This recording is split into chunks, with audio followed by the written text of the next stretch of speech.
Good morning, besties. Let's prepare breakfast together. As for this morning, we'll be having spaghetti and jollof as our morning food. What I did first was to boil my hot water on the electric stove to let it boil for a few minutes. And this is what I'll be using to cook my spaghetti. And this my hot water is ready. So I went in my groundnut oil and my salt to to cook my spaghetti very, very well. Then I break my spaghetti, very, very important. I always break my spaghetti. After I finish breaking it, I stirred it for a few minutes. I make sure the spaghetti entered into the hot water. Then I close my pot to let it do the cooking.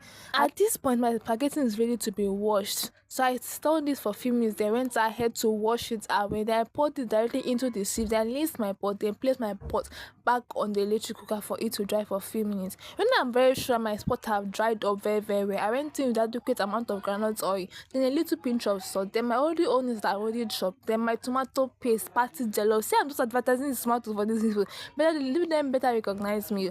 And I stirred it for a few minutes to make sure the spaghetti tomato paste dried up before adding in all my spices, all the rich I used to cook this food, which includes lasso, masala curry, then my Maggi, very, very important, which is no. Then I went in with a little bit of salt, very, very little. Then my already pounded crayfish and pepper. That's the process I'm using to cook spaghetti since I don't have egg or fish. Then I went in with adequate amount of crayfish and pepper that I've already pounded and a little bit of water. Then I stirred it for a few minutes, just few minutes, and closed the pot to let it do the final cooking before putting in my spaghetti. At this point, my sauce is already ready. So I went in with my spaghetti that I've already washed and parboiled. Then I turned it. I made sure that all the spices reach everywhere. Like I turned it very, very well. So one side not be tasting Maggi, one side not be tasting sauce. So after turning in very, very, very well, I closed my pot to let it do the final cooking. And at this point, my spaghetti is ready. Like it is ready. It is giving all I need to give.